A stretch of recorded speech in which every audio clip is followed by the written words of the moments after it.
Hi, I'm Alora. For 28 years, I believe my father was the most honest businessman in Seattle.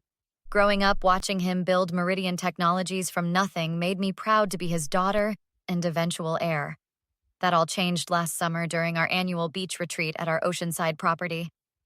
"You've always had your mother's eyes," Dad said, handing me a glass of wine as we sat watching the sunset. "Sharp, observant. Is that your way of telling me you noticed I've been reviewing the company financials?" I swirled the Cabernet, studying his reaction. "You've been taking quite an interest in the books lately." His smile tightened at the corners. "Someone has to, since the board seems asleep at the wheel. Did you think I wouldn't notice the offshore accounts?" Dad's laugh sounded hollow. "It's just tax strategy, sweetheart. Nothing for you to worry about." "Tax strategy doesn't explain the missing R&D funds. $3 million, Dad." "Business is complicated, Alora. You have your marketing department and I handle the finances. That's our arrangement." My cousin Marcus called later that evening. We'd grown up more like siblings, and he'd recently joined the finance team. "Alora, thank God you picked up. Are you alone?" His voice cracked with urgency. "Yeah, Dad's in his study. What's wrong?" "I shouldn't be telling you this, but your father's planning to sell Meridian to GlobeTech." "What? That's impossible. We're not for sale." "He's been doctoring the books, making the company look less profitable to drive down share values. Then GlobeTech swoops in with a generous offer that's actually pennies on the dollar. But he can't sell without majority shares. Mom's will gave me 26%. That's why I'm calling. He needs your shares, and he's desperate. The deal closes next week." "He just needs my signature?" "He wouldn't force me." "Alora, listen to me.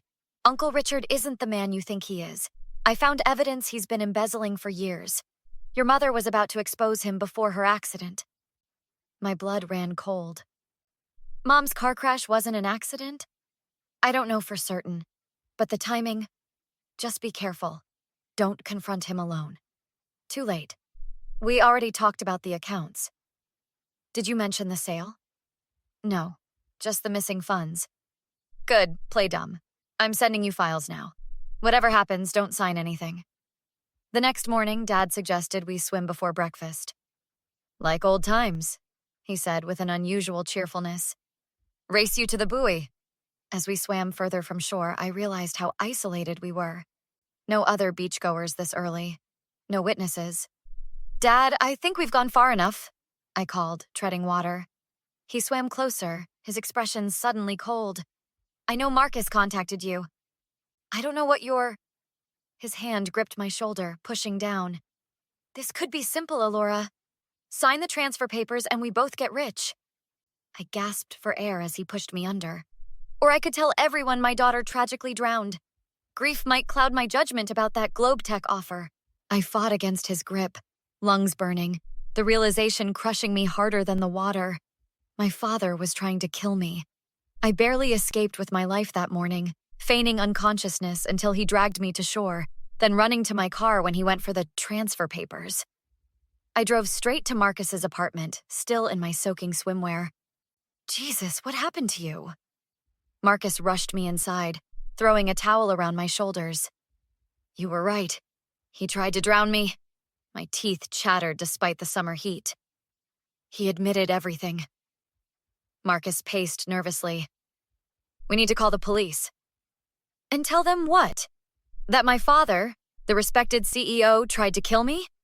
It's my word against his." "Not exactly." He opened his laptop, showing me spreadsheets and documents. "I've been tracking discrepancies for months. Look at these transfers." I stared at the screen. "These are dated back 5 years. Wait, this one's from right before Mom died." "There's more. I contacted your mother's old assistant, Vanessa." "Vanessa? I thought she moved to Chicago." "She did, after your father fired her. But she kept emails. Your mother was collecting evidence against him. We need to talk to her." Vanessa agreed to meet us for lunch. The small diner was nearly empty when she arrived, her once confident stride now hesitant. "I shouldn't be here," she said, sliding into the booth. "Your father has a long reach, Alora. He tried to kill me this morning." Vanessa's eyes widened. "I'm not surprised. When your mother confronted him about the embezzlement, he threatened her too. Did she tell you that? She recorded it.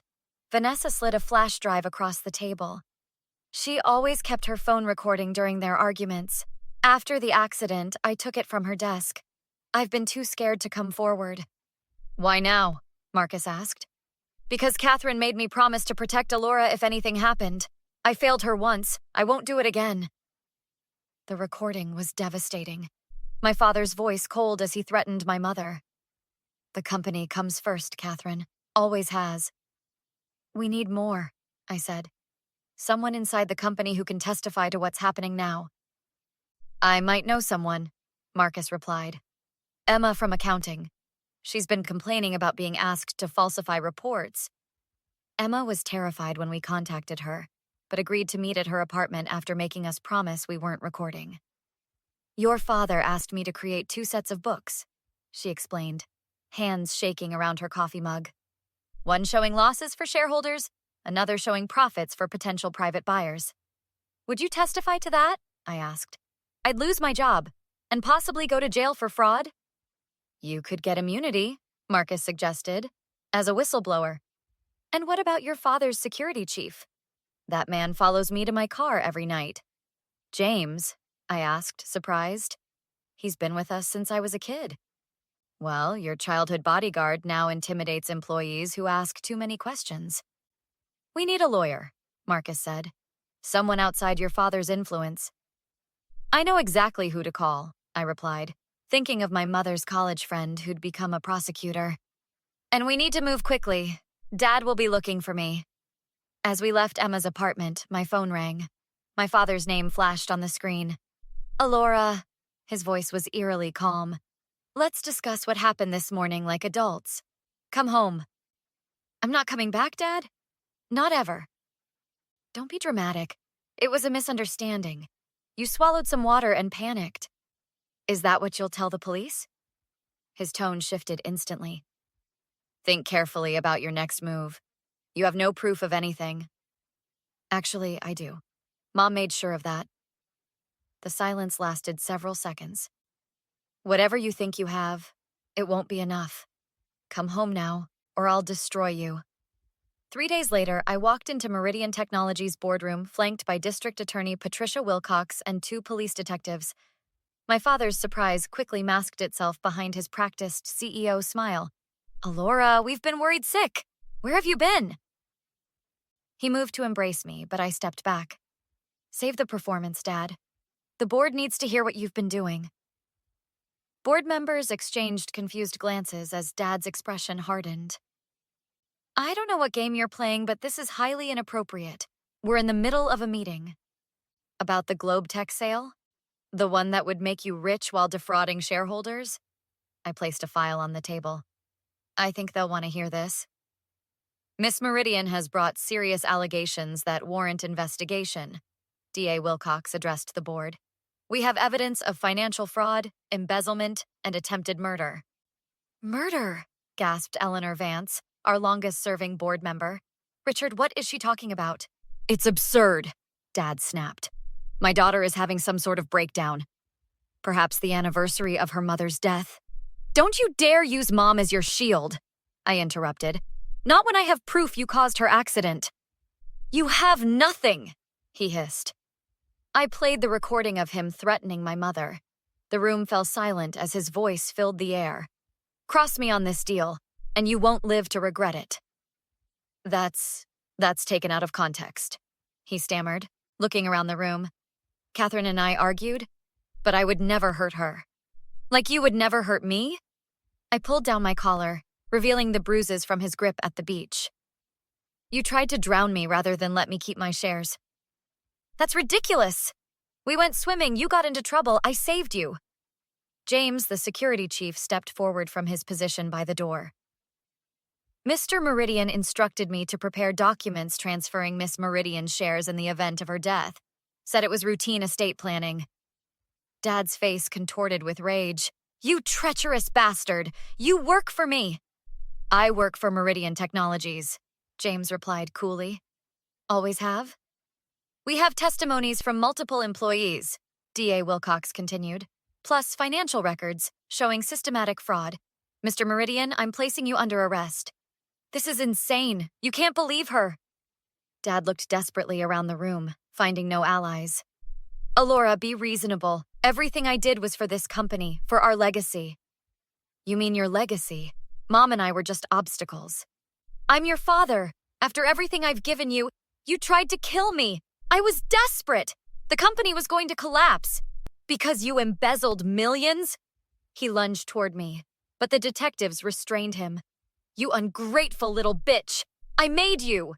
Without me, you're nothing.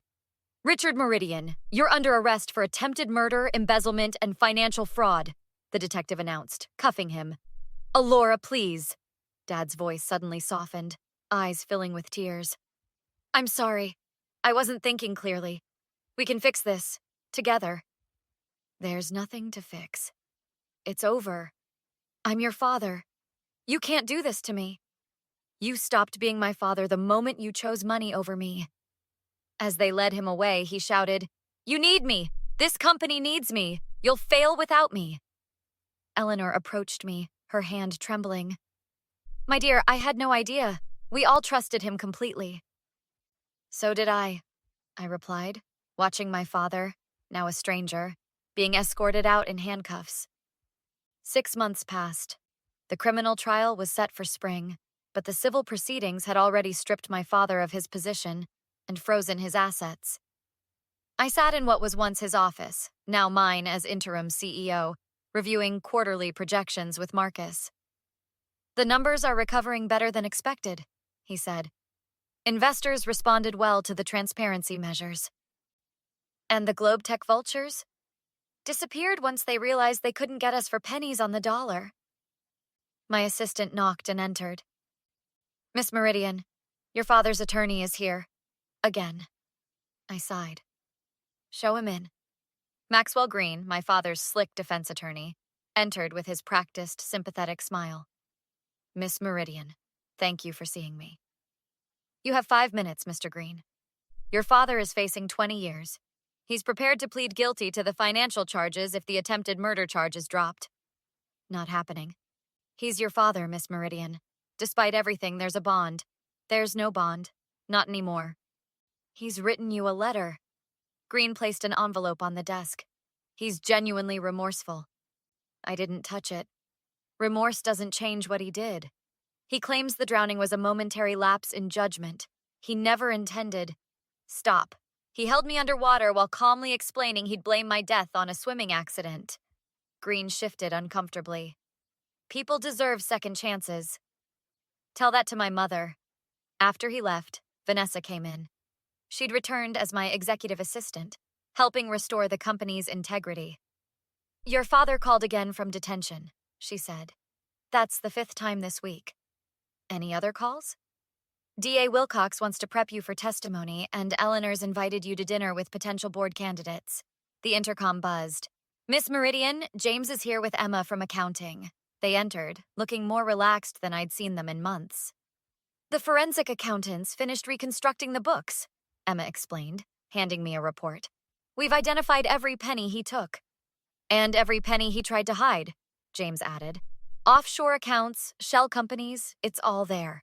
This ensures complete restitution to the shareholders, Emma said proudly. We've salvaged Meridian's reputation. After they left, I found myself staring at the family photo I'd kept on my desk. The 3 of us smiling on our boat, years before I knew the truth. Do you ever think about visiting him? Vanessa asked, noticing my gaze. Why would I? Closure, maybe? People keep suggesting it, like there's some magical healing that happens when you forgive family. Is that what you think I should do? Vanessa shook her head firmly. Absolutely not. Your mother never got justice. You're getting it for both of you. The prosecutors offered him a deal yesterday, I revealed. 15 years instead of 20. Did he take it? No. He still thinks I'll change my mind about testifying. I turned the photo face down.